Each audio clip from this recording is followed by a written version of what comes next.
¿Cuál es la diferencia entre peligro y riesgo? Por lo que vamos a tomar en cuenta definiciones de normativa internacional, como es la OSA 18000.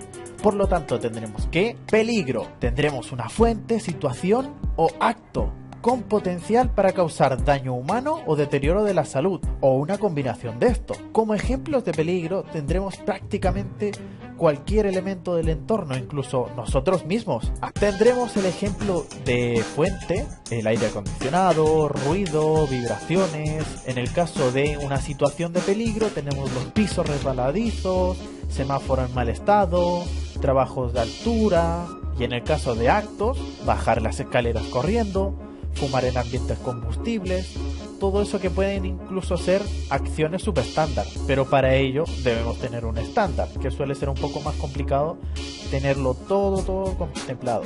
Y en una misma situación se pueden encontrar los tres ejemplos, y todo dependerá cómo se determine el peligro.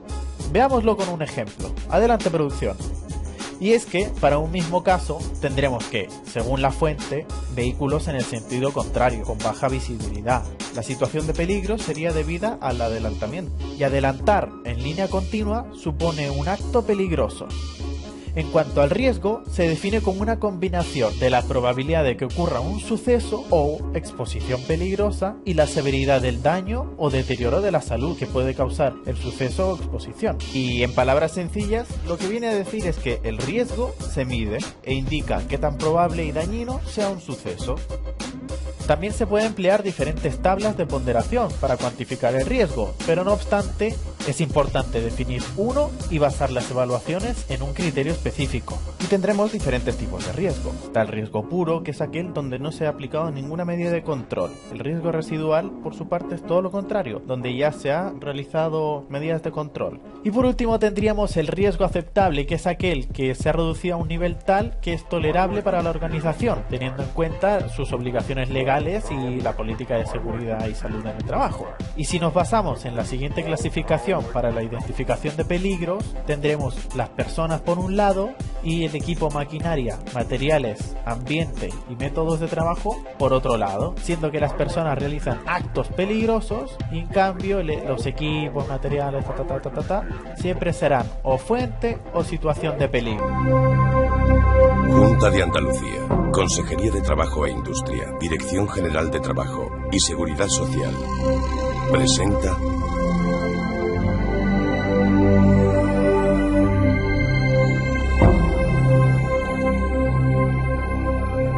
Arma Metal. Con la nueva normativa, la Ley de Prevención de Riesgos Laborales y demás reglamentos que la desarrollan pretenden fundamentalmente que se produzca un cambio de actitud frente a los riesgos derivados del trabajo. De esta manera, empresarios y trabajadores serán parte activa en la prevención de los riesgos laborales. Esto se consigue mediante información, formación y participación. La diversidad de tareas que se dan en los procesos de fabricación conllevan continuas fuentes de riesgo: atrapamientos, pinchazos y cortes, proyección de partículas, golpes y caídas, contactos eléctricos, por lo que se hace necesario adoptar las medidas adecuadas de prevención y protección para eliminar o controlar los riesgos que implica cada una de las tareas. La casi totalidad de la maquinaria que utilizamos funciona con energía eléctrica. Por tanto, una instalación defectuosa o sobrecargada puede ser fuente de muchos problemas. El cuadro general debe estar protegido en una caja con dispositivo de cierre y dispondrá de interruptores de mando y protección, además de puesta a tierra. En los cuadros auxiliares de distribución habrá interruptor diferencial y magnetotérmico, y las bases de enchufe tendrán protección a tierra. Una instalación eléctrica bien realizada puede salvarnos la vida. El lugar de trabajo debe reunir las condiciones adecuadas de iluminación, ventilación, espacio, orden y limpieza. En algunas ocasiones, debido a un deficiente almacenamiento o al proceso de fabricación, podemos encontrar materiales invadiendo zonas de tránsito. Mucho cuidado. Estos obstáculos pueden ser fuente de resbalones, choques y caídas peligrosas. Por el contrario, el orden y la limpieza nos ayudará a evitar riesgos. Cuando se manipulan materiales pesados o de grandes dimensiones que dificulten su sujeción, hay que extremar las medidas de seguridad. No lleves pesos excesivos, utiliza los medios mecánicos que haya para ello y nunca te sitúes en las zonas de influencia de la carga.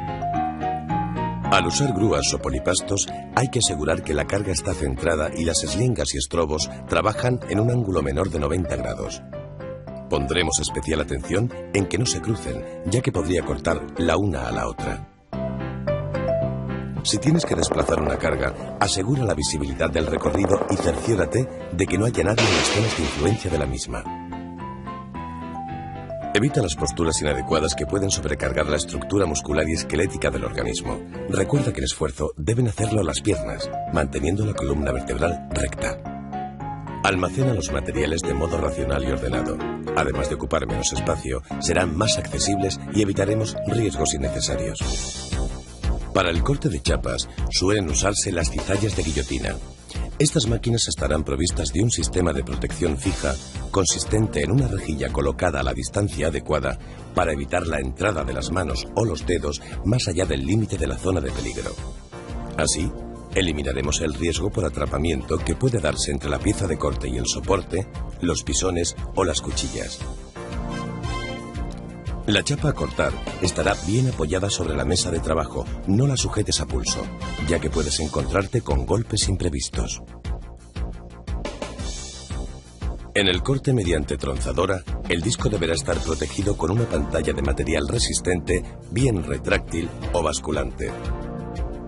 En el caso de no disponer de esta pantalla, utilizaremos una protección perpendicular al disco de corte que nos protegerá contra la proyección de partículas y posibles roturas del disco. La pieza estará bien fijada a la mesa de apoyo mediante prensores que garanticen su fijación, ya que la resistencia que la pieza ofrece a su penetración suele provocar fuertes sacudidas y vibraciones. Por este motivo, es muy importante que nunca se sujete manualmente la pieza a cortar. Mediante el oxicorte, la temperatura de la pieza se eleva hasta el punto de fusión, con el consiguiente riesgo de contactos con superficies muy calientes. También es conveniente proteger las vías respiratorias con mascarillas para evitar la inhalación de humos metálicos. Para prevenir explosiones, controlaremos el perfecto estado de las válvulas de seguridad antirretroceso y las mangueras, y las botellas de gas deberán estar correctamente sujetadas a un carrito para permitir su desplazamiento. Debemos procurar que las botellas no se manipulen con guantes manchados de grasa, ya que puede reaccionar con el oxígeno y causar explosiones.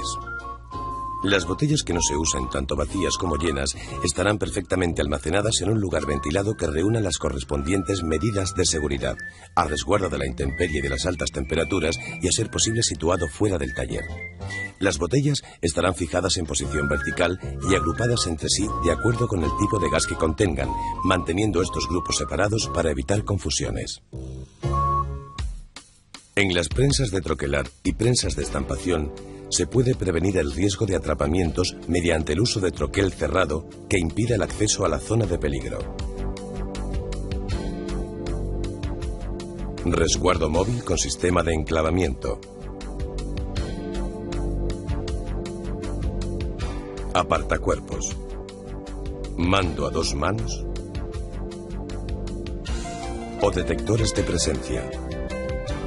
La plegadora presenta características similares a la prensa, con la singularidad de que el riesgo de atrapamiento se da con mayor probabilidad en los ayudantes, por lo que además del sistema o sistemas de protección utilizados, debemos de impedir materialmente el acceso por los lados y por detrás de la máquina. Usar útiles de sujeción para el plegado de las piezas de pequeñas dimensiones. Proteger los sistemas de accionamiento, pedales o barras, contra accionamientos imprevistos. Y revisar periódicamente los sistemas de protección empleados. El uso del taladro implica la proyección de partículas desprendidas por la rotación de la broca sobre la pieza. Nos protegeremos con gafas adecuadas o pantallas faciales. Aseguraremos la pieza a la mesa de apoyo mediante prensores que garanticen una sólida fijación y eviten rotaciones indeseadas. Los elementos móviles al descubierto pueden provocar atrapamientos y cortes al mover las piezas, retirar viruta. Es recomendable usar el cepillo y llevar mangas cortas o ajustadas a la muñeca. El torno y la fresa presentan riesgos similares a los del taladro, por tanto se harán extensivas a estas máquinas las anteriores medidas de prevención, y siempre que se pueda, se situarán alejadas de las zonas de tránsito. Los líquidos y aceites protectores pueden verterse o resbalar hacia zonas por donde se mueven los trabajadores, dando lugar a resbalones y caídas. Mantén limpio tu puesto de trabajo. No conviertas el taller en una pista de patinaje. En la soldadura eléctrica, las radiaciones ultravioletas pueden ser muy nocivas para la piel y los ojos.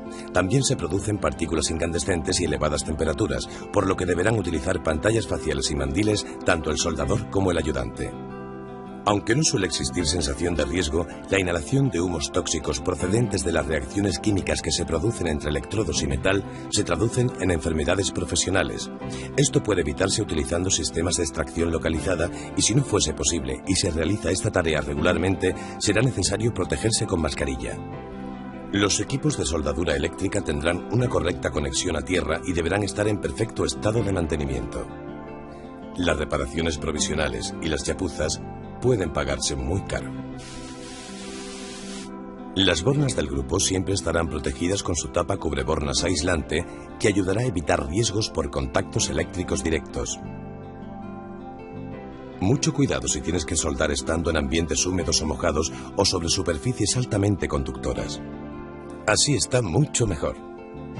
La eliminación de la escoria de soldadura mediante el picado y el repaso de superficies mediante máquinas desbarbadoras producen proyección de fragmentos y partículas incandescentes, por lo que es necesario proteger ojos y manos.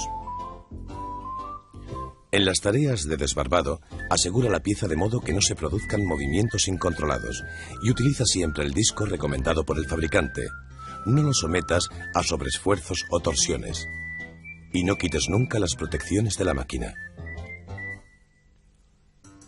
El uso de la esmeriladora requiere el empleo de protecciones para la muela y pantallas que eviten el riesgo de proyecciones de partículas mientras estamos trabajando. La correcta utilización del soporte de apoyo, cuya abertura máxima no sobrepasará los 7 milímetros, evitará atrapamientos de la herramienta con la muela, con los consiguientes riesgos que eso supondría. El ruido procedente de la casi totalidad de las tareas es uno de los riesgos higiénico-ambientales de mayor presencia en el sector y al que muy equivocadamente se le da escasa importancia. Por eso es necesario que se evalúe el nivel de ruido y se utilicen las protecciones auditivas correspondientes. La protección del trabajador frente a los riesgos laborales exige una actuación en la empresa que va más allá del mero cumplimiento formal de los deberes y obligaciones empresariales. La planificación de la prevención deberá realizarse a partir de la evaluación inicial de los riesgos y se revisará periódicamente a medida que se varíen las circunstancias del trabajo. Las medidas de acción preventivas y el control de su efectividad son los elementos básicos del nuevo enfoque en la prevención de riesgos laborales que la ley plantea. Además de esto, hay que potenciar la información y formación de los trabajadores para que conozcan mejor los riesgos derivados de su trabajo y la forma de prevenirlos y evitarlos según las características de cada centro de trabajo y tareas que desarrollan. De esta manera, trabajadores y empresarios, a través de la participación y el diálogo, serán corresponsables de hacer el lugar de trabajo más seguro.